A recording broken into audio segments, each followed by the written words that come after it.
El aprendizaje y sus bases biológicas. Es necesario comenzar por definir cómo entendemos el aprendizaje. De acuerdo con Jung, el aprendizaje es un cambio perdurable en la conducta o en la capacidad de comportarse de cierta manera, el cual es resultado de la práctica o de otras formas de experiencia. Pero, ¿cómo aprendemos? ¿Cómo se desarrollan esos cambios? En este punto es importante hablar del sistema nervioso central, compuesto por el cerebro y la médula espinal. Para entender qué ocurre en el cerebro mientras se desarrolla el proceso de aprendizaje, es importante tener en cuenta que son dos tipos de células las involucradas principalmente en este proceso. Por un lado tenemos las neuronas, que son las células que se encargan de enviar y recibir información a todo el cuerpo a través de señales nerviosas, y las células gliales, que apoyan las funciones de las neuronas. El cerebro y la médula espinal pueden llegar a contener 100.000 millones de neuronas.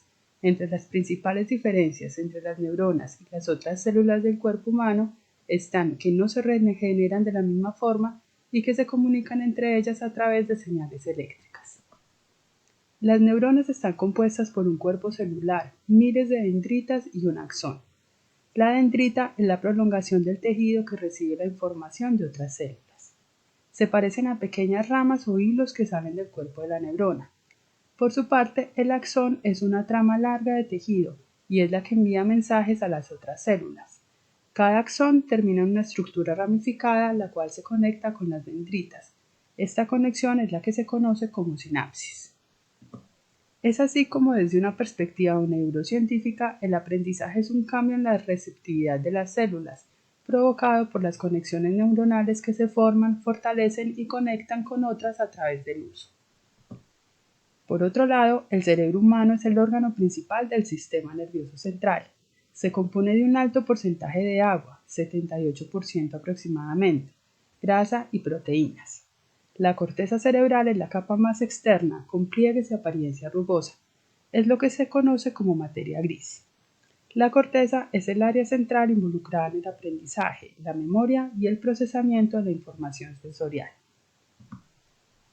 Contiene dos hemisferios, derecho e izquierdo, cada uno de los cuales se compone de 4 lóbulos, occipital, parietal, temporal y frontal. El lóbulo occipital tiene que ver con el procesamiento de la información visual. El parietal es el responsable del tacto y de la posición del cuerpo. El temporal procesa la información auditiva y el frontal la información relacionada a la memoria, la planeación, la toma de decisiones, el establecimiento de metas y la creatividad. Además de la corteza, también hay otras estructuras cerebrales involucradas en el proceso de aprendizaje. El tallo cerebral o tronco encefálico, en donde se encuentra la formación reticular, la cual, además de regular las funciones corporales básicas como la respiración, la frecuencia cardíaca, la presión sanguínea, el movimiento ocular, la salivación y el gusto, también ayuda a controlar la información sensorial, a enfocarnos solo en los estímulos relevantes, lo cual es fundamental para la atención y la percepción. El cerebelo, clave para adquirir las habilidades motoras, al ser el que regula el equilibrio corporal, la postura, los movimientos y el control muscular. El tálamo, por medio del cual se envía la información desde los órganos de los sentidos, con excepción del olfato, hacia la corteza. El hipotálamo controla las funciones corporales como el sueño, la temperatura corporal, las sensaciones de sed y hambre. La amígdala, que participa en el control de emociones y la agresividad. El hipocampo, responsable de la memoria inmediata. Por otro lado, la corteza cerebral y cada uno de sus lóbulos se dividen en dos hemisferios, derecho e izquierdo. Si bien ambos están interrelacionados y trabajan en conjunto, en cada hemisferio se localizan cierto tipo de procesos. El hemisferio izquierdo, por ejemplo, se encarga del pensamiento analítico, mientras que en el derecho ocurre el procesamiento espacial, auditivo, emocional y artístico. Un ejemplo de trabajo conjunto es el relacionado con el lenguaje. Mientras el hemisferio izquierdo permite la comprensión del habla y la producción del lenguaje, el derecho es el que facilita la interpretación del contexto, el significado del lenguaje. Además de las funciones cognitivas, en el cerebro también se desarrollan procesos asociados a funciones de otro tipo, como la motivación y las emociones. Dentro de la motivación existen dos tipos de equivalentes nerviosos, los estados motivacionales y las recompensas. Los estados motivacionales son conexiones nerviosas que incluyen emociones, cogniciones y conducta, las cuales pueden estar dirigidas a diferentes aspectos, incluido el aprendizaje. De ahí la importancia de lograr un estado motivacional apropiado para aprender, y ese estado debe integrar los 3 tipos de conexiones nerviosas mencionadas.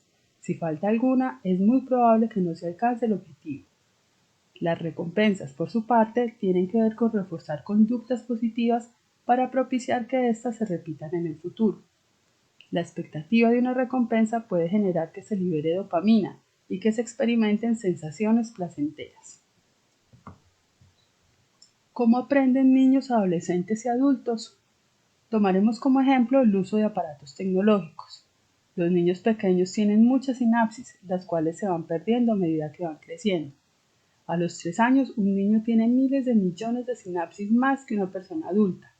Es la etapa de la vida en que el cerebro es más denso y tiene más conexiones nerviosas complejas. Esto tiene que ver con que es la etapa en que se adquiere el lenguaje y las habilidades motoras y sensoriales. Del mismo modo, eso hace que la relación con los dispositivos en los niños más pequeños sea tan fluida, si tenemos en cuenta que la tecnología implica una forma de lenguaje que los niños aprenden a la vez que exploran. Por otro lado, los adolescentes están en un proceso de maduración de los lóbulos frontales, que son los que facilitan el razonamiento abstracto y la resolución de problemas, capacidades que también están relacionadas con el aprendizaje y con el uso de las diferentes tecnologías que van llegando a la vida de las y los adolescentes. Por su parte, el cerebro de las personas mayores va perdiendo volumen y peso con el transcurrir de los años. Además de eso, ocurre atrofia y muerte neuronal, así como otros cambios que no implican necesariamente pérdida de funcionalidad, pero que sí pueden afectar el proceso de aprendizaje si este no se acompaña por una alta motivación. ¿Cómo se aprende en la secundaria? Como habíamos dicho, entre los cambios que sufre el cerebro durante la adolescencia están la maduración de lóbulos frontales. Otros cambios tienen que ver con la corteza prefrontal, la cual madura con lentitud durante esta etapa y es la encargada del control de juicio y los impulsos, lo cual, sumado a una mayor producción de dopamina, que genera mayor sensibilidad al efecto placentero de las drogas y el alcohol, hace que los adolescentes puedan tener comportamientos más impulsivos, tomando malas decisiones y desarrollando conductas de alto riesgo como el uso de sustancias psicoactivas. Por otro lado, también se da un engrosamiento de las células del cerebro y reorganizaciones masivas de las sinapsis, lo cual implica que esta sea una etapa fundamental para el aprendizaje. De acuerdo con el conocimiento que se tiene de la forma en que funciona el cerebro adolescente, hay ciertas recomendaciones que pueden ser útiles para optimizar el aprendizaje en la etapa secundaria. Es importante, por ejemplo, proporcionar instrucciones sencillas y directas, ya que a los adolescentes les cuesta acomodar muchas ideas en su memoria al mismo tiempo. También es recomendable usar modelos, es decir, presentar la información de diferentes formas, visual, auditiva, táctil, para facilitar su procesamiento. Es importante asegurarse de que los estudiantes desarrollen competencias, manteniéndolos motivados y apoyando a los que presenten dificultades. Por último, es necesario abordar en la clase todo lo relacionado con la toma de decisiones y sus consecuencias. Puede hacerse, por ejemplo, a través de estudios de caso.